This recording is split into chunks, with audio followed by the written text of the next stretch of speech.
I still remember the rain, not because I'm poetic or sentimental, but because it soaked through my blazer on the day my entire life blew up, and I didn't even have an umbrella. Just stood there in front of Wallace Logistics' executive tower, watching the Chicago sky spit on me like it knew something I didn't. Inside, the conference room was ice cold, and so was my father. Charles Wallace, interim CEO, lifetime perfectionist, and the man who told me to my face that I was a disgrace to the family name. I'd just turned 23, fresh out of grad school. My first month running the logistics paperwork for our Singapore expansion. I'd made a draft contract. That's it. A draft which someone had conveniently flagged as a disaster in the making. Half the value, Melissa said with that thin, weaponized smile of hers.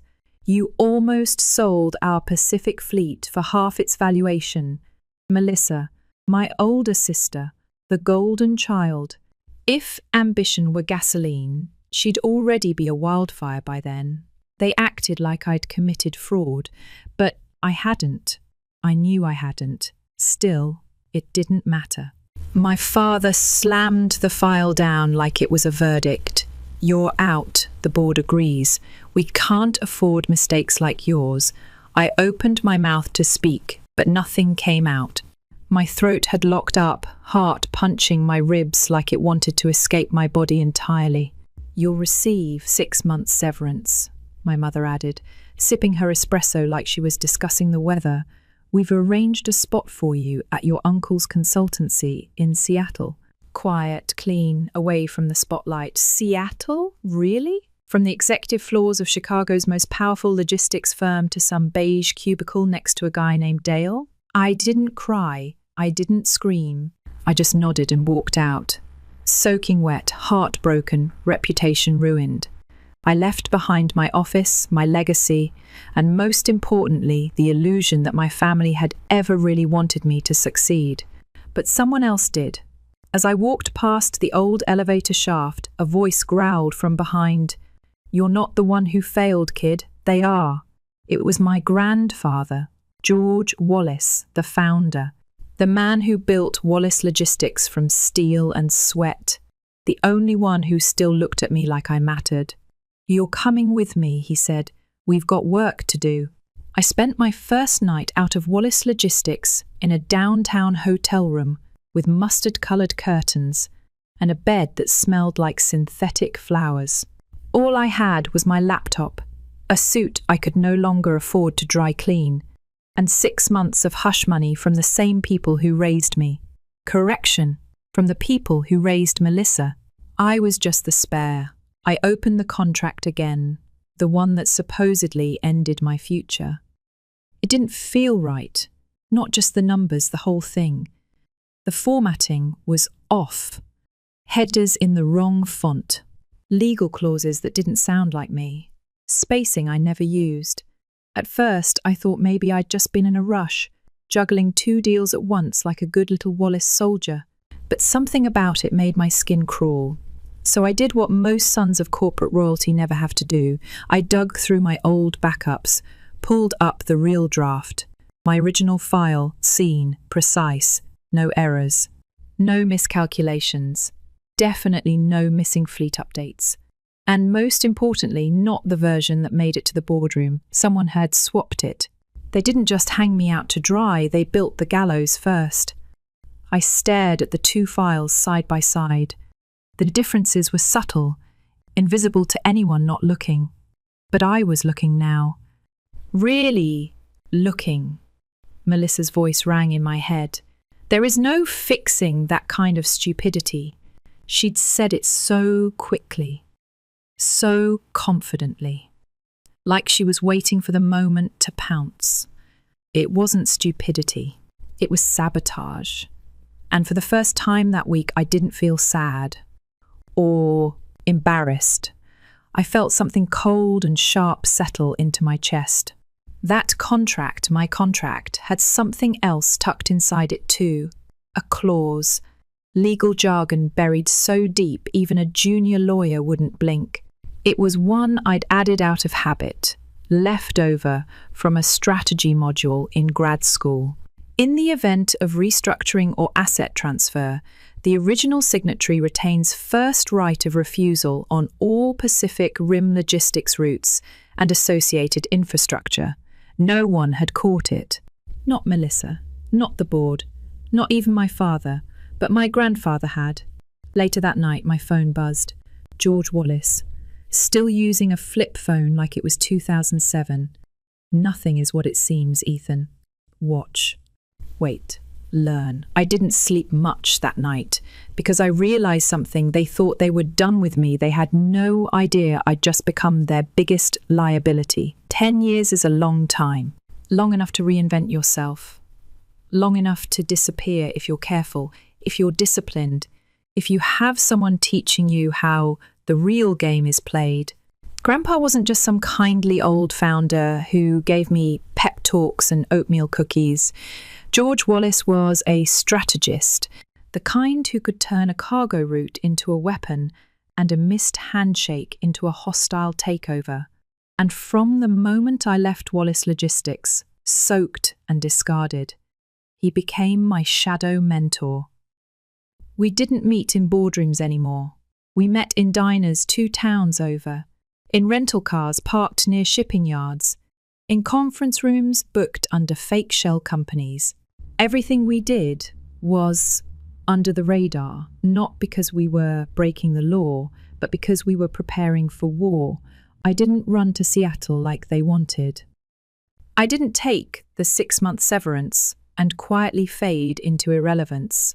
I built something, brick by brick, Phoenix Maritime Solutions. Started with a cheap office in Boston. Just me, a thermos of burnt coffee, and a logo I designed in Canva. We did small logistics consulting at first, stuff the big firms couldn't be bothered with. Port scheduling, route optimization, inventory bottlenecks. While Wallace Logistics was flashing its shiny public image, we were quietly solving real problems for the industry's back end. Within a year, I had 3 employees, then 6, then 12, each one hand-picked. Smart, discreet, and absolutely loyal, not because they knew who I was, but because I treated them like human beings. No executive jargon, no legacy to uphold. Just results, collaboration, and coffee, strong enough to burn a hole in your tongue. All the while, Grandpa kept feeding me intel. Watch the Singapore manifest schedules. Take a look at the Anderson merger clauses. Melissa's planning to leverage the fleet for the Pacific expansion. Breadcrumbs, tiny pieces that didn't make sense alone, but together they formed a map, a blueprint for how Wallace Logistics was slowly, stupidly digging its own grave. Melissa, bless her Machiavellian heart, was brilliant at short-term glory. Big numbers, flashy PR. Expansion this, global partnerships that. But logistics isn't about headlines. It's about infrastructure, about routes, contracts, and timing. And she never understood that. But I did, because while she was taking victory laps on magazine covers, I was buying up route licenses. Quietly, legally, strategically. Especially across the Pacific Rim, the same routes she was using as collateral for Wallace's big international moves. Grandpa met me one afternoon in a cafe 2 hours outside Chicago. He looked tired. Smaller than I remembered, but his eyes, those eyes were sharp as ever. Your sister's using borrowed time, he said, sliding a folder across the table. The board doesn't see it yet, but the moment the bills come due, the whole thing collapses. I finished, flipping through spreadsheets and finance audits. We didn't speak for a while. "You're ready," he finally said, voice quieter now. "I'll make sure the rest plays out." I didn't ask what he meant. A few months later, he had a stroke. Died in his sleep. Painless, they said. But not without preparation. His funeral was cold. I stood at the back, anonymous in a charcoal suit, watching Melissa give a eulogy filled with rehearsed tears and recycled business metaphors. She didn't see me, or maybe she did and didn't care. Either way, I didn't approach her or my parents. That afternoon, my attorney called me. "Mr. Wallace, your grandfather's will is scheduled for formal reading next Thursday." He was very specific. Everyone must attend. No proxies, no early disclosures. Typical grandpa, everything in its place. Every move part of a larger sequence. And I was ready, because while Melissa was busy pretending she'd inherited a throne, she never noticed the bomb ticking beneath it. That contract she altered to destroy me? It held clause 17.3, section C. In the event of division restructuring or sale of assets, the original signatory retains exclusive first right of refusal over all Pacific Rim routes and infrastructure. A clause that meant absolutely nothing 10 years ago, until the moment she decided to restructure the entire shipping division to save her collapsing empire, which, according to my sources and Grandpa's planning, was happening right now. The timing wasn't poetic, it was engineered. That's what she never understood. Revenge isn't rage. It's not screaming in boardrooms or flipping tables. It's a quiet process, a long strategic play. And when done right, it doesn't look like revenge at all. It looks like inevitability. I'd never been in a quieter room. And I've been in some awkward rooms. The day I was fired comes to mind, when Melissa smirked through my humiliation and my mother acted like I spilled soup on her Chanel blouse. But this silence had tension. It cracked through the walls of the conference room at Fulton and Hale LLP, our family's legal firm for the last 3 generations. Cherrywood tables, espresso bar in the corner, floor-to-ceiling windows showing a sky that looked ready to fall in. It was poetic in a way. At the head of the table sat Melissa. Of course, flanked by my parents, Charles and Isabella Wallace, freshly manicured, polished, pretending to grieve. The rest of the board sat in varying states of disinterest, discomfort, or masked curiosity. I noticed 1 or 2 double-checking their phones. Then there was me. I walked in last. Charcoal suit, crisp white shirt, steady eyes. You could have heard a pin drop when I entered. My mother blinked like I was an apparition. My father paled. Melissa's lips pressed into a tight line. "Well," I said calmly, "good to see the family hasn't changed." Across from us, Margaret Caldwell, my grandfather's long-time attorney, cleared her throat. She was composed, not surprised, to see me. "Shall we begin?" She opened a thick leather binder. The air felt tighter with every flip of a page. The first half was formalities, donations, items bequeathed, sentimental things. To Isabella Wallace, she read, "My wife's antique jewellery collection, with the hope that beauty is no longer mistaken for substance." Isabella smiled faintly, then paused. "Excuse me?" No one responded. To Charles Wallace, Margaret continued, "A generous endowment to his alma mater and a private golf club membership, so he can finally play something other than politics." There were a few coughs disguised as laughter. And then she paused. A long, surgical pause. Now, regarding Wallace logistics. The room straightened collectively. Melissa folded her hands. My father leaned forward. A board member tapped open their notes app. "As per Mr. George Wallace's final instructions, I am to disclose the following in full and without interruption." She lifted another envelope, this one sealed with the Wallace family crest. "To my granddaughter, Melissa Wallace." Melissa smiled, ready to receive praise carved in marble. "I leave these words." "Oh no!" "Not assets, just words." Her smile twitched. "Power," Margaret read, "without understanding is like a vessel with no captain. You chased it recklessly, Forgetting what built this company, the roots, the hands, the grit. You did not inherit that. You took shortcuts. And worst of all, you betrayed your own brother to do it. Melissa shot up. "This is outrageous, Sid," Margaret said firmly. "There's more." She pulled out another document, not from the binder, from a flat black folder, my folder.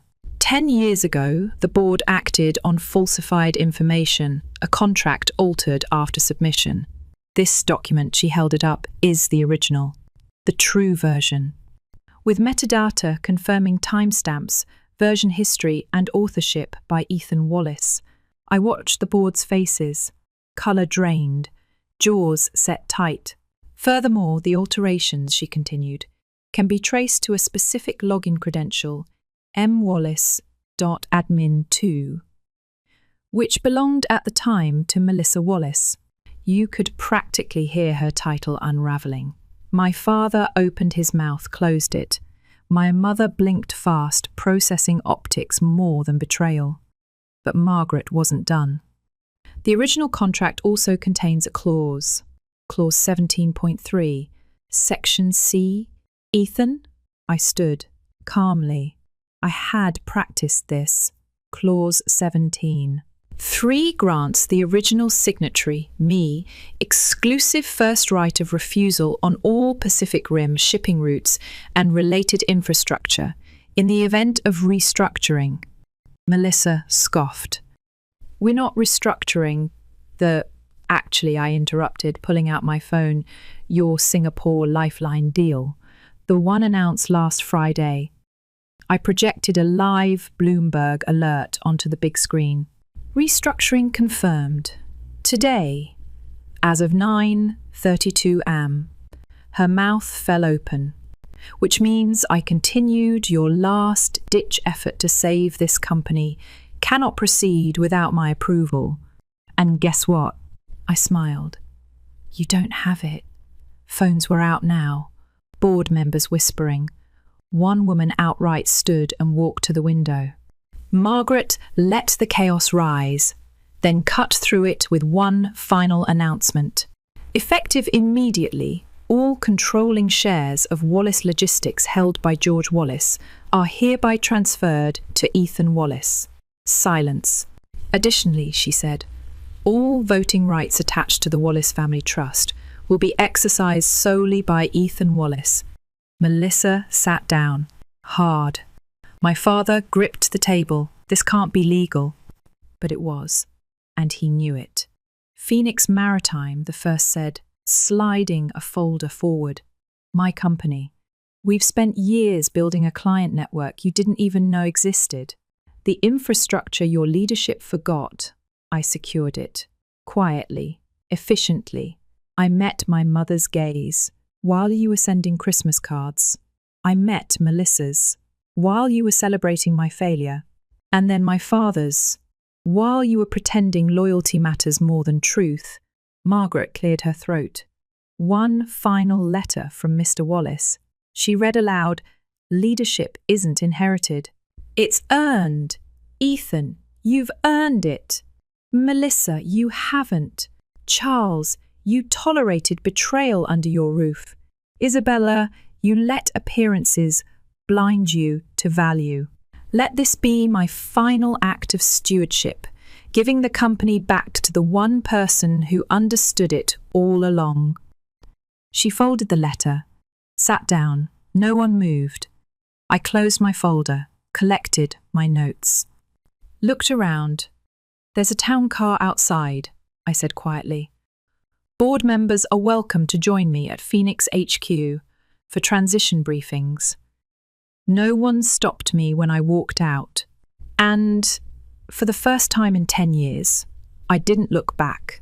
The elevator doors slid open with a whisper. I stepped into the executive floor of Wallace Logistics. My floor now, and for the first time in a decade, no one tried to stop me. The air smelled the same, polished marble, espresso beans, and that faint synthetic citrus from the cleaning crew's pine-scented devotion. But the atmosphere, entirely different. This wasn't their empire anymore. I walked past the portraits lining the hallway. a dynasty of men in suits, arms crossed, expressions carved from granite. And at the end, in a freshly installed frame, a new photograph hung.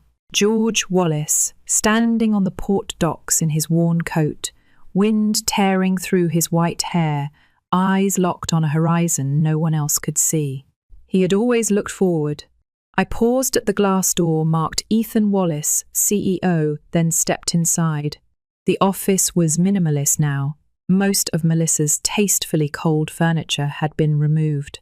I had a new desk made from reclaimed shipping crates, a low shelf of books, my laptop, a glass case with the original maritime contract framed inside, the same contract they used to bury me.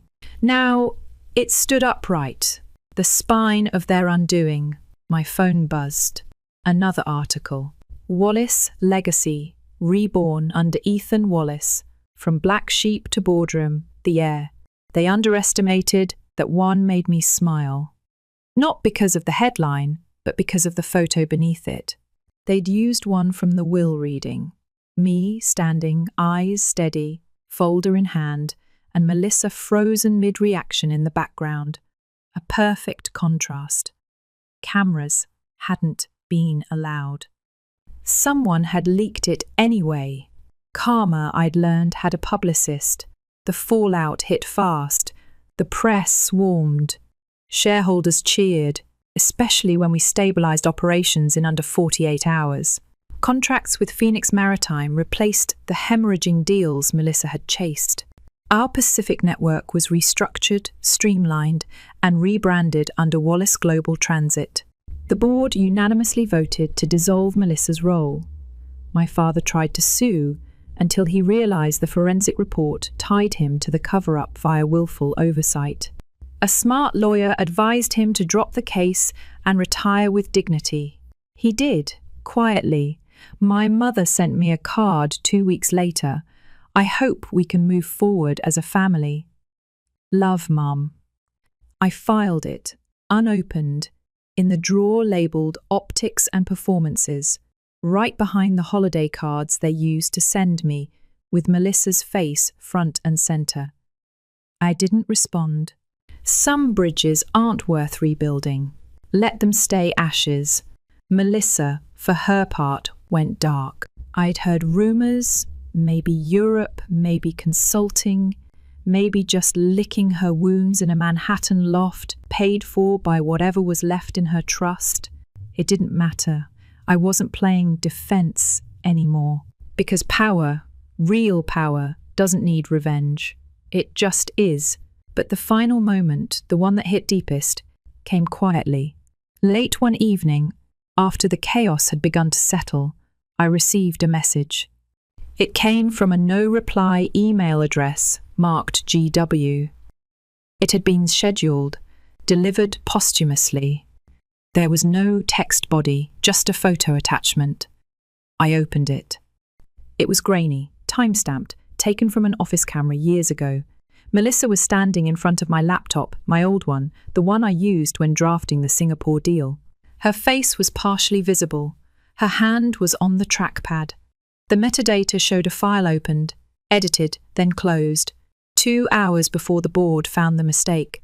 She'd been caught, not by accident. By him, Grandpa had known all along.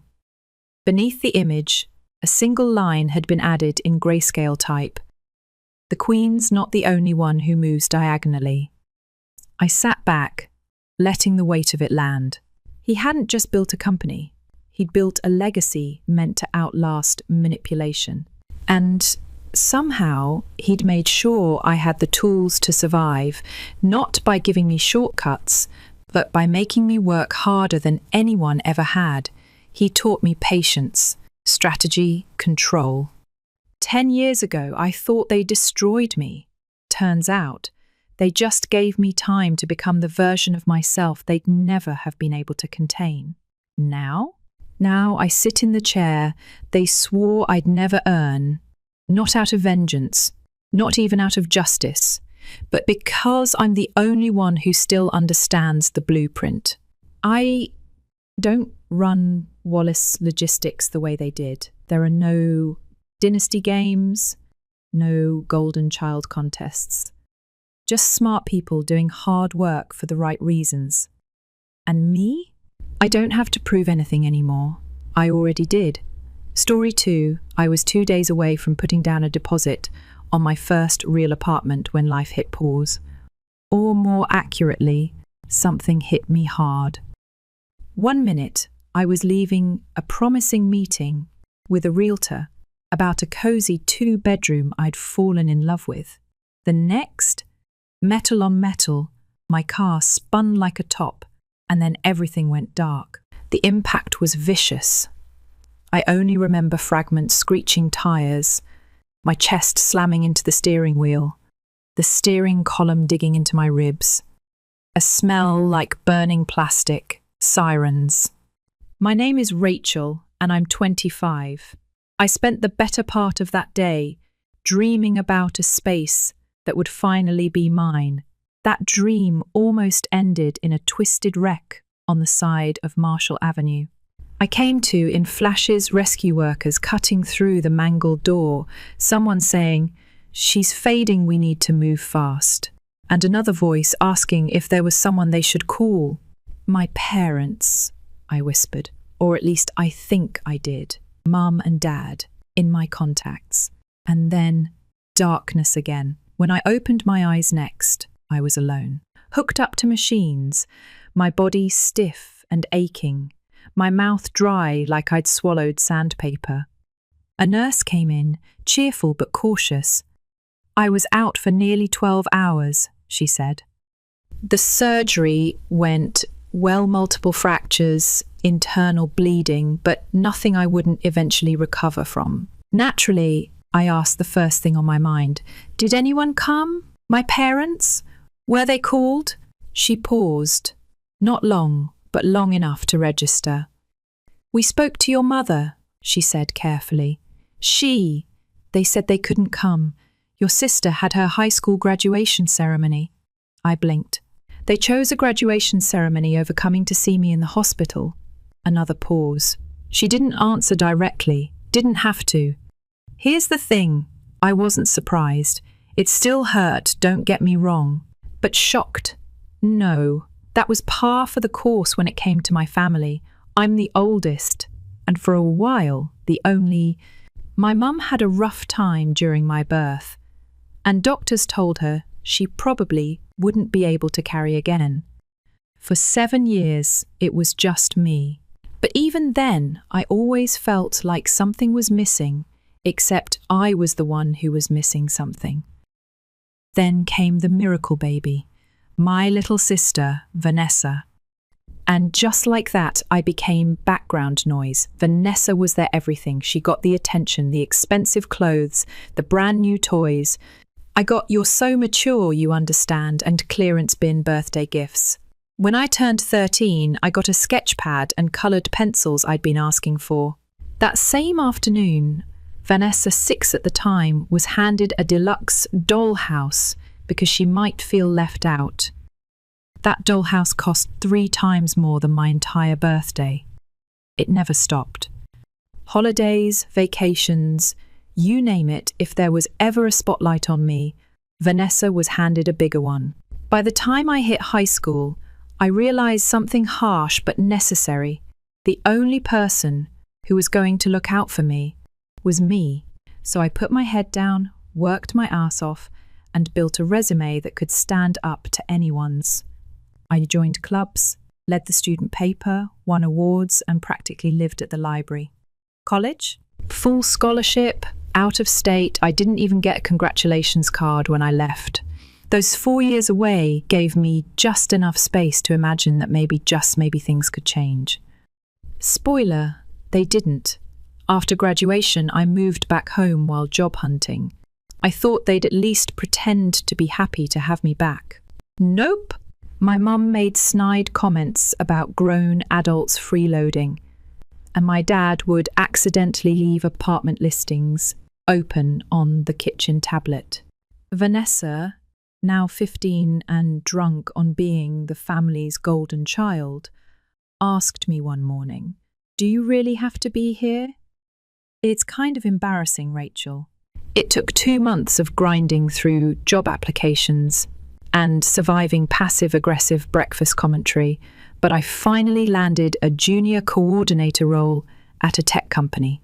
It wasn't glamorous, but it was enough to get me out. I scraped together money for a tiny studio apartment, and on the day I moved out, all my mum said was, "Don't forget to return your key." Freedom never tasted so good. I poured everything into that job. I volunteered for tough assignments, worked late, and built a reputation as someone who got things done. A year and a half later, I got promoted, then again, and again. And with each raise, I put more away into a savings account labelled My Future. That account was meant for a home my own space, the one I dreamed of since I was a teenager, sitting through another one of Vanessa's award ceremonies, while my own wins barely earned a mention. That's what I was thinking about the day of the accident. I'd just left a meeting about a promising condo downtown. I had the loan pre-approval, I had the funds for a deposit, and I was finally going to do it. And then, crash. I never imagined that the next time I'd hear from my parents would be a week into my hospital stay, only to ask for money. When they finally walked into my room, it wasn't with flowers or concern. No hug, no how are you, not even eye contact at first. My mum cut straight to it. Vanessa's been accepted to several amazing colleges, but tuition's expensive. We know you've been saving. I stared at her. I still had stitches in my side. My leg was in a cast. I'd barely eaten solid food in days. They hadn't come when I was wheeled into surgery, but they came now for money. My voice was flat. "You're seriously asking me to give up my savings? For her? She's your sister." Dad chimed in like that made it better. Family supports each other. That was the moment I cracked. For the past 25 years, you've made it clear I'm not part of that version of family. I kicked them out. I didn't yell, didn't cry. Just said what I needed to say and watched their shock as they backed out of the room. And later that night, Vanessa texted me. It started passive-aggressive, then escalated. By the end of the thread, she wrote, "I wish you had died in that crash. At least your money would go to something worthwhile, my education." I didn't respond. I didn't need to. I screenshotted everything. After Vanessa's message, I just sat there holding my phone. For a long time, I didn't move. I couldn't. You always wonder how far someone has to go before you stop making excuses for them. That text, that was it. No more justifying, no more maybe she didn't mean it like that. She said what she said. I was the sister who almost died. She was the one who wished I had. So yeah, I took a screenshot, uploaded it to my cloud just in case. I didn't even cry. There weren't any tears left for them. By the time I was discharged 2 weeks later, I still needed crutches and help with basic things. Luckily, the hospital assigned me a home nurse to check in daily for the first month. She was the only person who saw me struggle trying to make it to the bathroom, heating up soup, getting through stretches that felt like slow torture. My parents? Radio silence. The same people who wanted my money couldn't be bothered to send a get well card, but you know who did reach out? My boss, my co-workers, my college roommate, even my high school debate coach. I got calls, messages, care packages. My Aunt Michelle sent me a blanket she crocheted herself. My cousin Zach drove in from 3 hours away just to help me set up a shower chair. Meanwhile, not a single word from the people who brought me into this world. Then one afternoon, I made the mistake of opening social media. And there it was. A public post from my mum. As a mother, I never thought I'd see the day one daughter would turn her back on her family. After all we've done for Rachel, she refuses to help her sister with college tuition, even though she's more than capable. It breaks my heart. Vanessa worked so hard. Now her dreams are in danger because of selfishness. And just like that, the floodgates opened. Old family friends jumped into the comments, offering sympathy. Some called me cruel. Others said, family should always come first. One even wrote, she needs to get over herself and support her baby sister. I just stared at my screen, mouth open. My hands were literally shaking.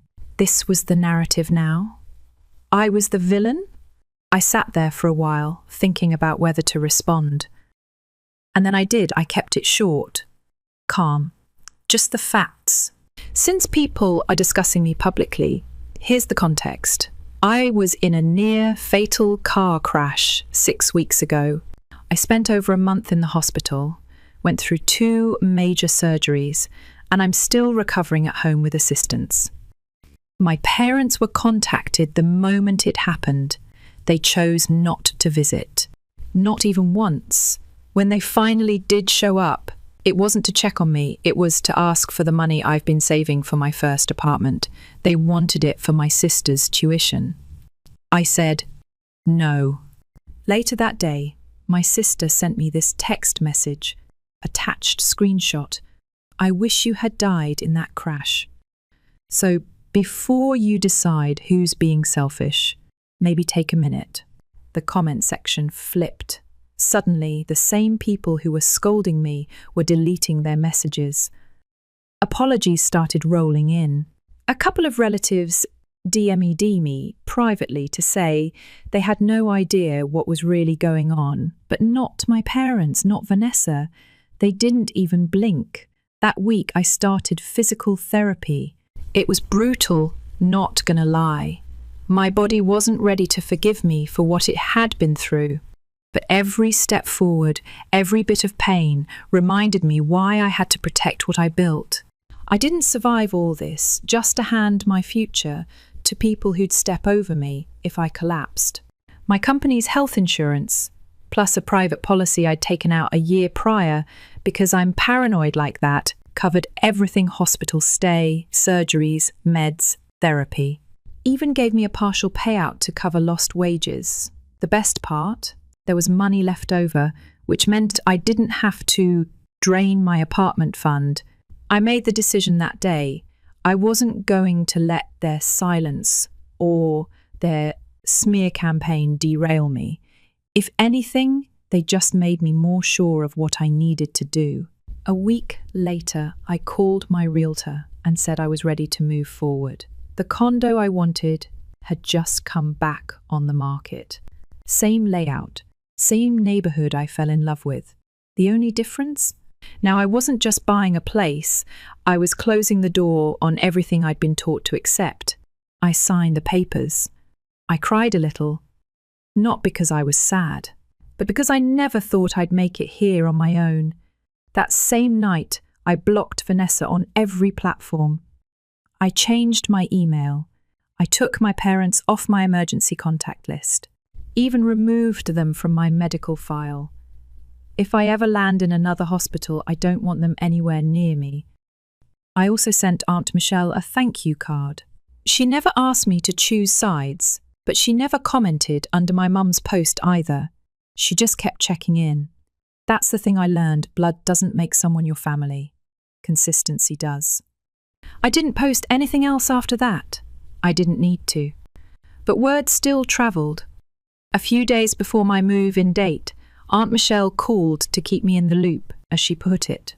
Turns out, my parents had to take out a hefty loan to pay for Vanessa's first semester.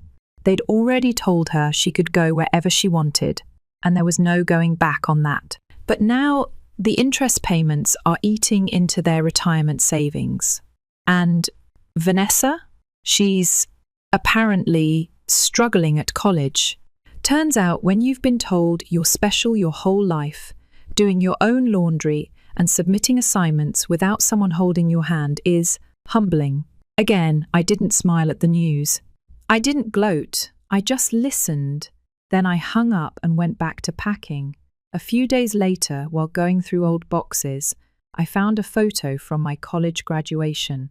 I was standing alone in front of the university sign, wearing my cap and gown. No parents in sight. They'd missed that too, said Vanessa had a big dance recital that couldn't be rescheduled. I almost tossed the photo. But then I looked closer. The girl in that picture. She was tired. She'd been running on empty for years, but she was still standing, still smiling. I slipped the photo into a frame and placed it in a box labelled New Home. The day I moved into the condo, I stood in the empty living room for a while before unpacking anything. There was a quiet hum from the fridge, sunlight pouring through the windows, hardwood floors, clean white walls, no passive-aggressive sticky notes, no sister blasting music down the hall, no parents asking when I was finally moving on with my life. Just silence. Peaceful, golden silence. And that's when it hit me. I wasn't just moving into a new place. I was finally free. Recovery took time, more than I thought it would, honestly. Physically, I healed faster than expected. The leg brace came off after 3 more weeks. My therapist cleared me to start low-impact workouts. But the emotional part? That's what stuck. There were days I'd sit on the edge of my bed, towel in hand, staring at nothing, wondering how long I'd spent trying to prove myself to people who never wanted to see me in the first place. And then I'd remind myself, that's over now. Every day, I chose peace. I watered my little kitchen plant. I played music while making dinner. I lit candles for no reason. Some nights, I'd read until 2 a.m. with the windows open, just because I could. I was learning what it meant to take up space unapologetically. Eventually, I went back to work. My boss welcomed me with a hug, the HR-friendly kind, of course, and told me my projects had been reassigned during my leave, but nothing permanent had changed. Mark, one of the senior VPs, pulled me aside a week later. "You know," he said, leaning against my cubicle wall, "a lot of people talk about resilience, but you live it." I laughed. "You mean because I survived a car crash and still hit my deadlines?" He smiled. "No, I mean because you've built something real and you didn't ask anyone for permission." That stuck with me. 2 months after moving in, I got a letter in the mail. No return address, handwritten. It was from my mum. "Rachel, we may not have always agreed, but we are still your family. Vanessa is going through a hard time at school. She feels abandoned. You don't have to forgive us, but please don't throw everything away, Mum. No apology, no ownership, just guilt wrapped in a pretty envelope." I folded the letter once and dropped it in the trash. That same day, I updated my will, my emergency contacts, my life insurance beneficiaries. If there was ever a chance they could access anything that belonged to me, it ended right then. A few weeks later, I saw that Vanessa had posted a reflection on Instagram. A photo of her sitting on campus, looking off into the distance, captioned, "Some people are only loyal until you say no. Grateful for those who stick around." She'd blocked me, but screenshots have a way of finding you. I stared at it, not even mad, just tired. Vanessa had been handed everything on a silver platter, and the one time she was asked to handle something on her own, she called it abandonment. No responsibility, no growth, just more of the same.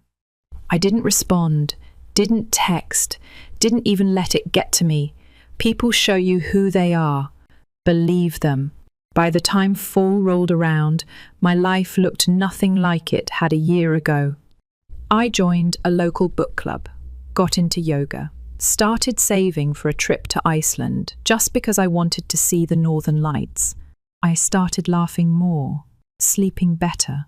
The apartment started to feel like home, not just a place I lived. I painted the walls soft earth tones, put plants on the windowsills, learned how to make sourdough. Don't judge me, it's therapeutic. Sometimes, when the night is quiet and the city hums beneath me, I sit on my balcony with a cup of tea and think about how far I've come. not out of pride, just clarity. A few weeks ago, I saw a high school classmate at a coffee shop. She looked at me and said, "Rachel, wow, you look different." I smiled. "Yeah, I feel different."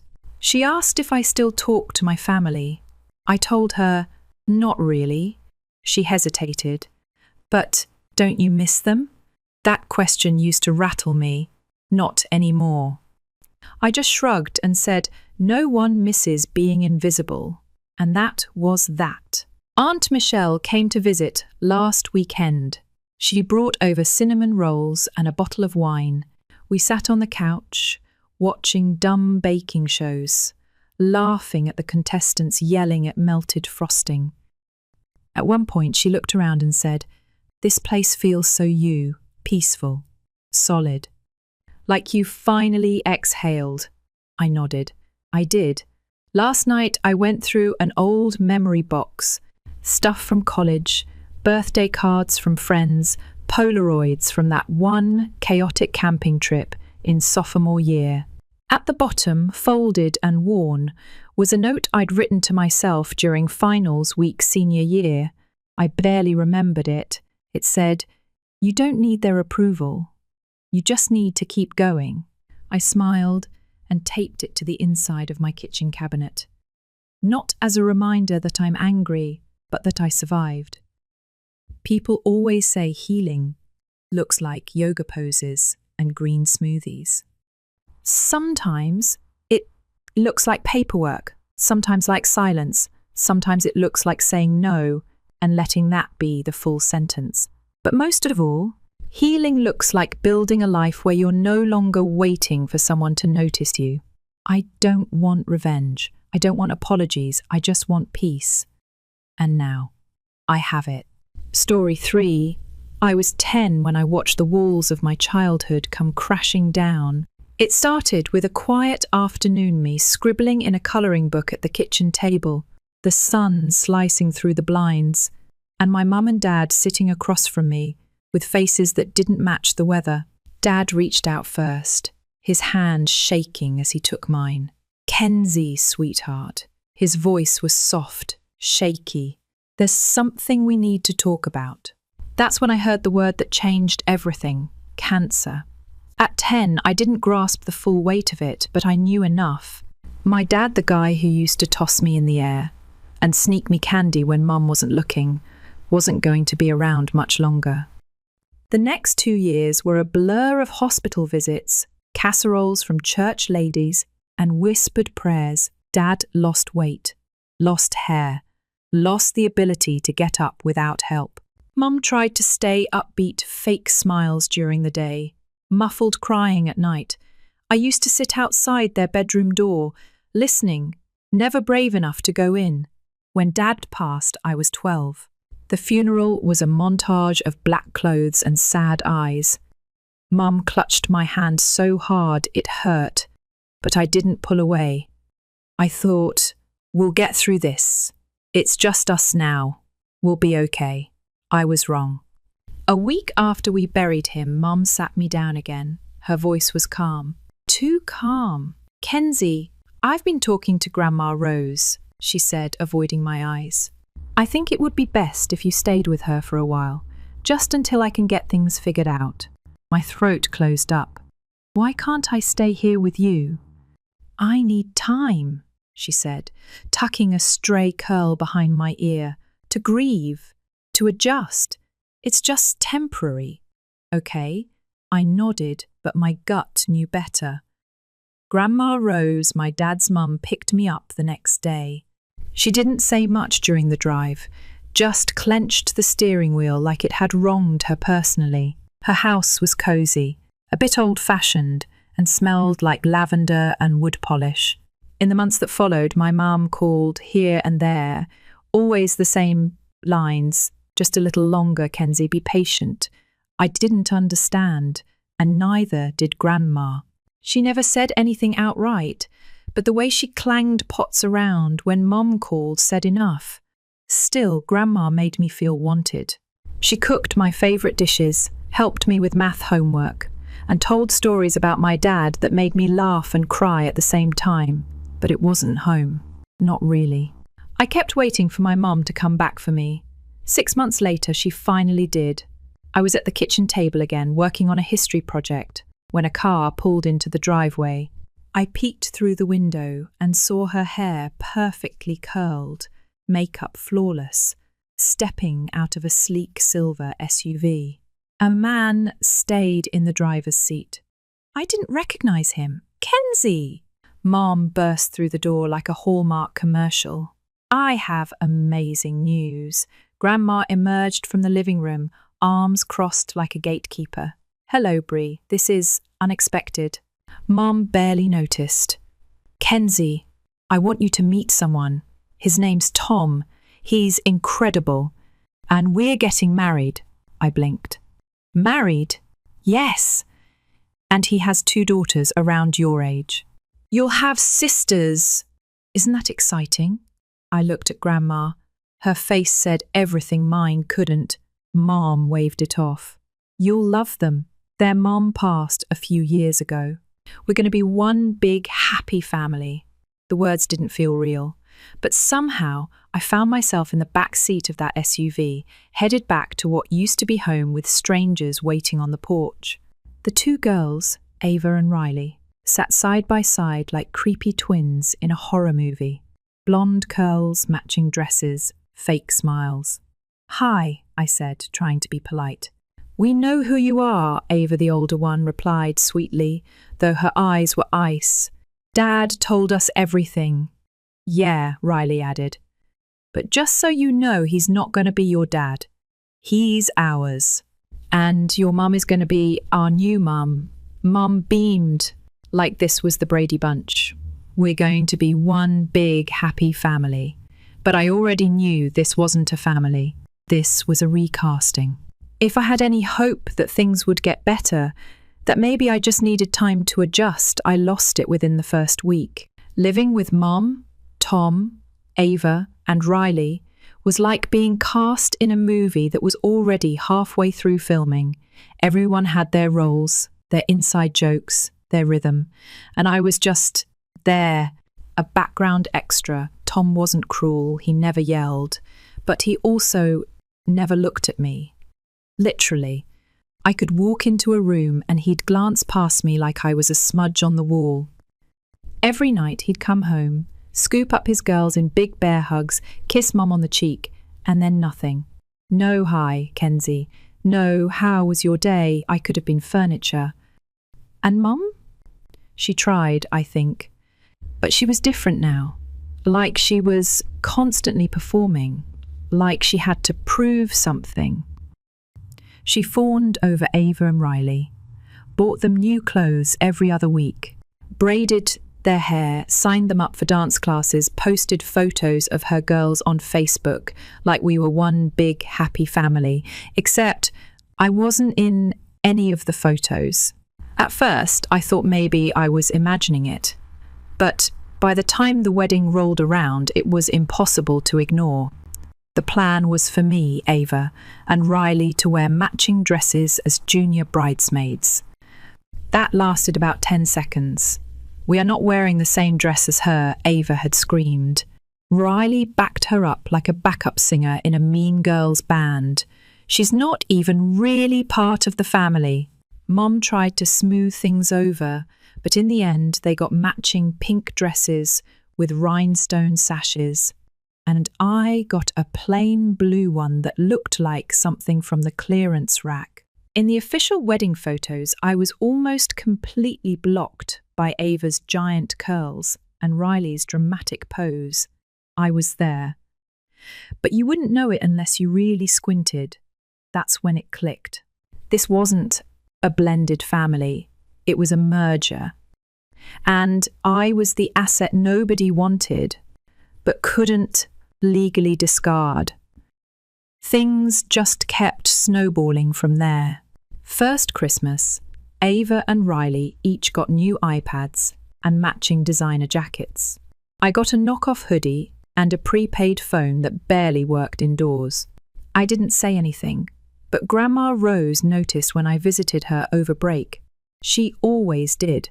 For my 13th birthday, she gave me a silver locket with a photo of my dad inside. It was beautiful. I wore it everywhere until Ava asked to share it. "We're sisters, right?" she said with a smile that didn't reach her eyes. When I said no, I found the chain broken the next day. No one admitted to anything. Grandma also mailed me a set of fancy art supplies, once just like the ones my dad used to use. I loved to draw, and I finally felt connected to something that was mine. A week later, my sketchbook was soaked and the pencils were snapped in half. I showed Mum. She sighed. "Kenzie, stop being so dramatic. You probably left it out in the rain. And don't blame your sisters for everything. Sisters." That word became a joke. By the time I turned 15, I'd stopped expecting anything. I kept my head down, did my homework, and spent as much time at the library as I could. It was the only place that felt neutral, quiet, safe. Then Mum dropped a bomb at dinner one night. She was pregnant. The table exploded with excitement. Ava and Riley were practically bouncing out of their seats. "Finally, a real baby in the house," Ava squealed. "No one noticed I didn't say a word." A few months later, Mom gave birth to a baby boy, Matthew. Everyone called him a miracle. The house filled with baby clothes, diapers, cooing noises, and constant chaos. 3 weeks in, I got called into the living room. Everyone was already seated like some kind of intervention. "Now that Matthew's here," Mum began, "we're going to need to make some changes." Tom cleared his throat. "We think it's best if you move in with Ava and Riley. Matthew needs his own room." I blinked. "No, silence. This is my room," I said, heart racing. "This is my dad's house. He bought it. You all moved into our home, and now you want to kick me out of the last piece I have of him." Tom's face darkened. Ava and Riley stopped chewing. Even Mum looked stunned. "How can you be so selfish?" she finally whispered. "After everything we've done for you." I laughed. Not a funny laugh. Just empty. Done for me? That night, I ate dinner in silence, ignored by everyone. It was worse than the taunts, honestly. They pretended I didn't exist, like I was air they were tired of breathing. After 3 days of being invisible in my own house, I called Grandma. When she pulled into the driveway, I didn't say a word, just grabbed my backpack and got in. Mum and Tom watched from the kitchen window. They didn't come outside, didn't ask why, didn't even pretend to care. If anything, they looked relieved. Back at Grandma's, I felt like I could breathe again. We settled into a rhythm: quiet breakfasts, homework at the kitchen table, stories about Dad. Her house wasn't big, but it was mine in a way the old one never had been. 2 months later, she sat me down at that same kitchen table. "Kenzie," she said gently, "I've been speaking with your mother. She's willing to relinquish her parental rights. And I want to adopt you." Officially, I froze. "Really?" She nodded. "If you want that. But only if you do." I threw my arms around her and whispered, "Yes." The adoption went through without a hiccup. Mum signed the papers faster than I expected, like she was happy to be done. When we went to collect my things, the house was empty. My boxes were already packed and shoved into the garage. Dusty, forgotten. My room, the one Dad painted for me, had been turned into Matthew's nursery. Blue walls, cloud decals, a rocking chair where my bed used to be. I didn't say goodbye. They hadn't said it to me. Life at Grandma's was the first time I'd felt calm in years. The air was lighter. I didn't walk on eggshells. Nobody pretended I didn't exist. It was just simple things. Pancakes in the morning, quiet evenings filled with conversation instead of tension, her soft humming while she folded laundry. That house became mine, the way a shell becomes home to something small and fragile. I started to grow again. By high school, I wasn't the ghost girl anymore. I joined the art club, took honours classes, got a part-time job at the library, and with every little thing I built, I started leaving pieces of that old life behind. Ava and Riley still went to my school. We passed each other in the halls like strangers. No words, no smiles, just that blank we never knew each other stare. At first, it stung, then it didn't. Grandma cheered for every A I brought home. She helped me prep for college interviews. She even taught me how to make her famous honey cornbread before I left for campus. The day I got my acceptance letter from Riverview State, she cried harder than she did at my adoption hearing. "I've been saving," she told me, slipping an envelope across the table. "Since the day your daddy passed. Wanted to make sure you had a shot."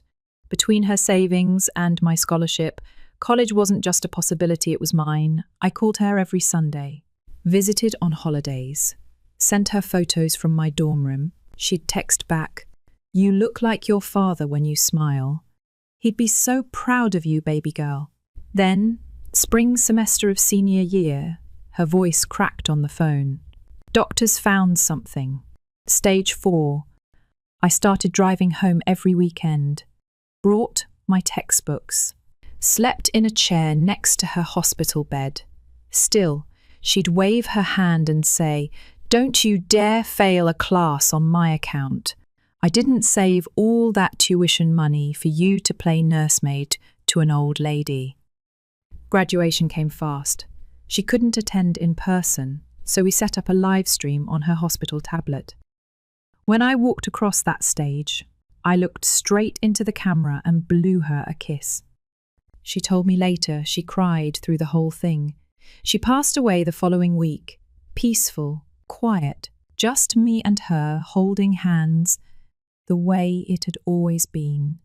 I handled the funeral, picked the flowers, wrote the obituary, sat in the front row trying not to break.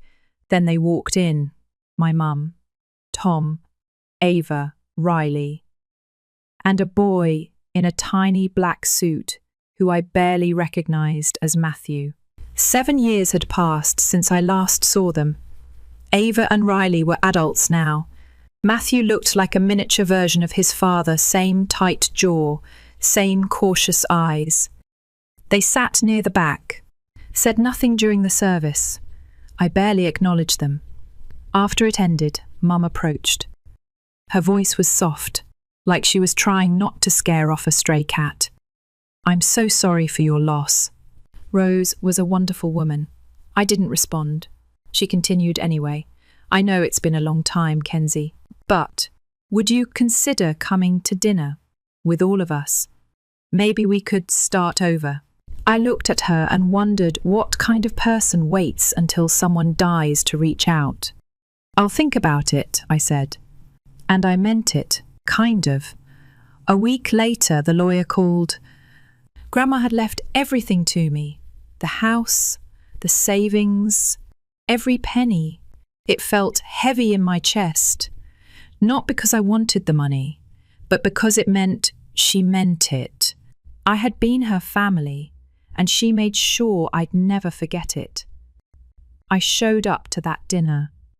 Tom's house hadn't changed much. Just more baby photos of Matthew and fewer signs that I'd ever lived there. We sat around the table and the small talk started. "So," Mum chirped, "what's next now that you've graduated?" I sipped my water. "I'm staying in town, living in Grandma's house." She smiled. "A little too fast. That's wonderful." Something about the way she said it made my stomach twist. I landed a job within a month, junior executive at a local firm. It paid more than I expected. And with no rent to worry about, I started saving, planning. Then came the drop-ins. Mum would show up with cookies, casseroles and stories. About Matthew's school, about their broken heater, about Ava needing help with a car payment, Riley's hours being cut at work. The first time I handed over some cash, it felt automatic, a reflex. "I've got it," I said. "Get the faucet fixed." Mum's face lit up, like I'd just solved all her problems. She hugged me for the first time in years. That hug should have felt good. Instead, it felt rehearsed. But I kept helping. Little things. Groceries. School supplies. A laptop for Matthew. He hugged me tight and said, "You're the best big sister ever." It almost made me cry. Almost. Then came the business trip. I was heading to New York for a conference and offered to let Ava and Riley tag along. They'd never left the state. They were giddy, taking selfies at the airport, gasping at skyscrapers, eating overpriced pizza like it was a 5-star meal. For a moment, it felt like maybe things were changing. We had dinner in Little Italy. Ava raised her wine glass and said, "To family," and for the first time I didn't flinch at the word. Back home we kept up the dinners. Cheap restaurants, short visits. They never asked for much. Just enough. Then came the Tuesday call. It started normal. Mum asking about work, about the weather, about Matthew's spelling bee. Then, right as we were wrapping up, "Oh, sweetie, could you maybe send over $200? The car needs a new battery." "Sure," I said. "I'll transfer it tonight. You're an angel.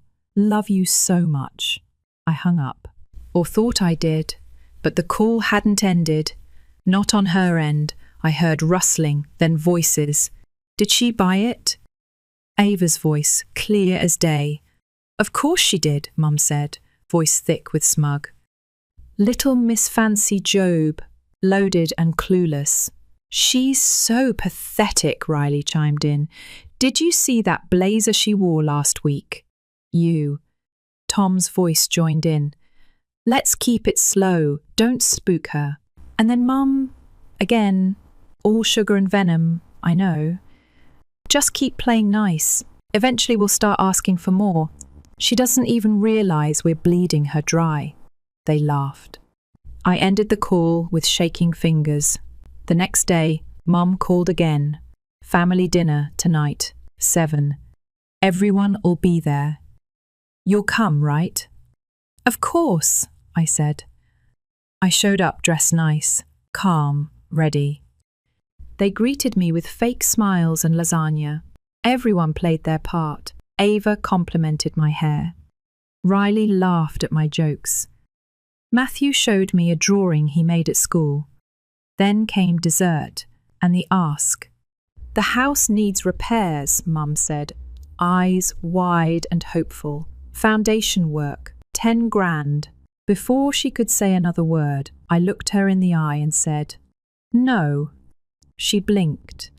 "What?" I said no. Not 10,000, not $10, not another cent. The room went still. "But Kenzie, the first heard everything," I said, keeping my voice even. "After your little phone call yesterday, I heard you all.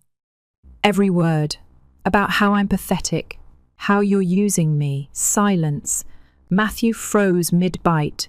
Ava and Riley went pale. Mum tried to recover. "You misunderstood." "No," I said. What I misunderstood was thinking any of you had changed. I stood up, and for the first time, I didn't feel sad. I felt done. I'm not your ATM. I'm not your safety net. And I'm not your second chance. They called after me, left voicemails, knocked on my door for days. I blocked every number, reported the drive-by visits. Then I packed up, handed Grandma's keys to a realtor, and accepted a transfer to our New York office. Now I live in a quiet apartment on the Upper West Side, big windows, bookshelves, art on the walls. Peace. Sometimes on cold nights, I wonder about Matthew. I hope he turns out different, but I don't wonder about the rest of them.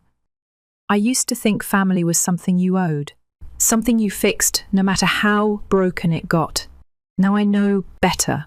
Family is who shows up, who stays, who holds your hand when the rest of the world walks out.